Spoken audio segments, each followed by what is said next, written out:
अपने आप को अवतार कहने लगे।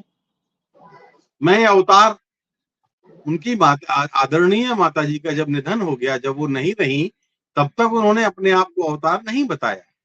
उसके बाद उनको लगा कि नहीं, शायद मैं अवतार हूं। तो जब ये उन्होंने कहा, तब इस देश को बुरा लगा।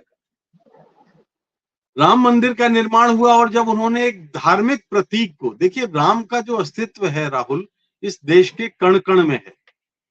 राम का अगर मंदिर बनता तो, और नहीं बनता तो, राम का जो हम लोगों के दिलों में जगह है वो कोई छोटी बड़ी नहीं हो जाती। राम तो जहां है वहां है। राम का कद बढ़ाने वाले हम कौन हो सकते हैं? लेकिन पार्टी को यह भ्रम हुआ और इसलिए उसने कहना शुरू किया कि हम राम को लाए हैं। तो एक कारण ये था। तीसरा कारण ये कि उन्होंने अपोजिशन का शिकार करना शुरू किया। जब आपके पास आपकी उपलब्धियों की झोली खाली रहती है, आपके पास बताने को कुछ नहीं होता कि हमने देश में क्या किया, तब आप दूसरे दलों में सेंध लगाते हैं। और सेंध, माफ कीजिए, बड़ी नकारात्मक होती है।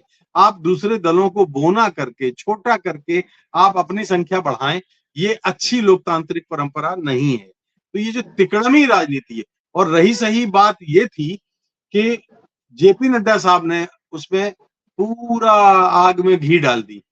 उनके दो बयान आए। एक बयान आया कि हमें अब आरएसएस की जरूरत नहीं है। तो देखिए, बीजेपी का जन्म ही आरएसएस की शाखाओं पे हुआ है, आरएसएस की गोद में हुआ है। जिस आरएसएस की डाल पर वो बैठे हैं, उसी को काट रहे हैं। तो जेपी नड्डा साहब ने, चूंकि जो कि निर्वाचित राष्ट्रीय अध्यक्ष नहीं है, जो लोकतांत्रिक तरीके से निर्वाचित राष्ट्रीय अध्यक्ष नहीं है, याद रखिएगा। दूसरी तरफ मल्लिकार्जुन खड़गे निर्वाचित अध्यक्ष हैं। इनको तो जाने कहीं अंतरिक्ष से एक एक्सटेंशन लेटर मिला था कि इनके कार्यकाल को बढ़ाया जाता है। अब राष्ट्रीय अध्यक्ष के ऊपर कौन होता है मुझे नहीं पता। तो एक तो कारण ये है। दूसरा कारण ये है कि जेपी नड्डा ने एक और बयान दिया था कि इस देश में छोटी पार्टियां और क्षेत्रीय पार्टियां खत्म हो जाएंगी। बिहार में कहा, बिहार में दिया था।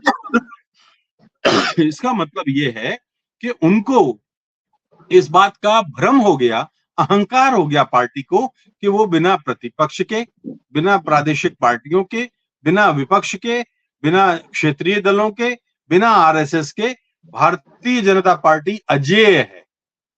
तो इसलिए ये भ्रम टूट गया। अब उन्हें उसी प्रतिपक्ष की मदद लेनी पड़ रही है, वहां के सांसदों को लेना पड़ रहा है जिनके खिलाफ उन्होंने चुनाव लड़ा। दो बड़े दलों को उनको साथ लेना पड़ रहा है जिनको उनकी पार्टी ने काफी अपमानित किया। भाई, नीतीश कुमार ने एक बार कहा था ना कि मरते मर जाऊंगा, बीजेपी में नहीं जाऊंगा। आपको याद है, कहा था ना। चंद्रबाबू नायडू को तो जेल में भेज दिया गया था। अब ऐसी स्थिति बन गई है जी। अब आपके प्रश्न का समापन करता हूं उत्तर का, कि अगर ऐसी आशंकाएं हैं तो आप स्थिर सरकार और राजनीतिक स्थिरता की कल्पना नहीं कर सकते। आशंका बनी हुई है। हम चाहते हैं कि पूरे 5 साल चले, लेकिन जो परिस्थितियां हैं वो वैसी नहीं है। नीतीश कुमार और चंद्रबाबू नायडू दोनों ही राजनीति में नरेंद्र मोदी से कोई कनिष्ठ तो नहीं है, जूनियर तो नहीं है। 74 में जयप्रकाश नारायण के आंदोलन से उपजे हैं, पैदा हुए हैं नीतीश कुमार। और जब चंद्रबाबू नायडू के ससुर एनटी रामाराव ने अपनी पार्टी तेलुगु देशम का गठन किया, तो उसके बाद 1985 में संभवतः, अगर मुझे ठीक याद है, तो उन्होंने अपने ससुर का ही तख्ता पलट कर दिया और फिर उन्होंने वो तब से सत्ता हासिल की थी।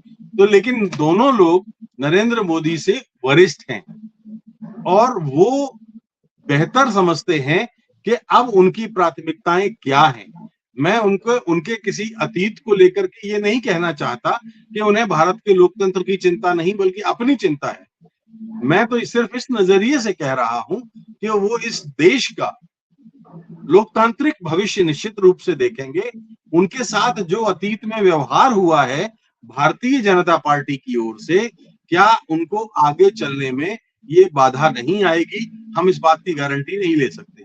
इसलिए मुझे लगता है कि चंद्रबाबू नायडू और नीतीश कुमार इस बार नरेंद्र मोदी को वो आजादी नहीं देंगे जो नरेंद्र मोदी ने पिछले 10 वर्षों में ली है।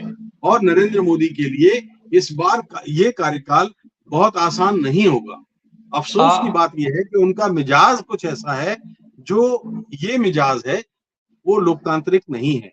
तो सबसे ज्यादा कठिनाई चंद्रबाबू नायडू और नीतीश कुमार को नहीं आने वाली है, सबसे ज्यादा कठिनाई तो नरेंद्र मोदी जी को आने वाली है कि वो कैसे अपने आप को बदलेंगे। अब इस उम्र के इस पड़ाव पे आदमी बदलता नहीं है।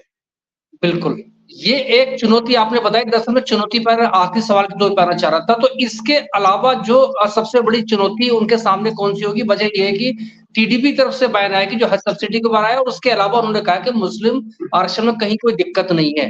तो इन सब की रोशनी में मोदी जी की जो उनका अपना एक अंदाज रहा, उसकी रोशनी में इस कार्यकाल में सबसे बड़ी चुनौती आपको क्या नजर आ रही है? सबसे बड़ी चुनौती नरेंद्र मोदी को अपने आप से है। उनके भीतर इतनी नकारात्मकता भरी है, उस नकारात्मकता से उनको मुक्त होना पड़ेगा। विडंबना ये है राहुल कि वो गांधी जी के प्रदेश से आते हैं और गांधी जी को नहीं मानते। केवल गांधी जी को मानने का अर्थ ये नहीं है कि 2 अक्टूबर और 30 दिसंबर को हम उनको माल्यार्पण करें। जो 10 वर्षों में बीजेपी के रूल ने गांधी पर जितने सवाल उठाए हैं, वो उनके ऊपर सीधा सीधा प्रश्न चिन्ह खड़ा करते हैं। गांधी के देश में आप गांधी की आलोचना नहीं कर सकते, जबकि 150 देश गांधी को सलाम करते हैं, सारा संसार गांधी को सलाम करता है। तो उन्हें अपने अंदर की नकारात्मकता को ध्यान में रखना पड़ेगा। उन्हें सारे मजहबों का संरक्षक अपने आप को बनाना पड़ेगा, जो मुझे लगता है बहुत कठिन बात है। उन्हें कांग्रेस को लेकर के या प्रतिपक्ष को लेकर के उन्हें ये रवैया बदलना पड़ेगा कि कांग्रेस मुक्त भारत कर देंगे। कांग्रेस मुक्त भारत करना ही विचार ही लोकतांत्रिक है। लोकतंत्र में असहमति का होना ही लोकतंत्र है। अगर वो कांग्रेस मुक्त भारत कर देंगे या विपक्ष मुक्त भारत कर देंगे तो फिर तो राजशाही हो गई ना। तो राजशाही को तो हम 1947 में दफन कराए हैं। वो पूरे चुनाव प्रचार में राहुल गांधी को शहजादा कहते रहे। हम शहजादा संस्कृति तो 1947 में दफन कर चुके हैं।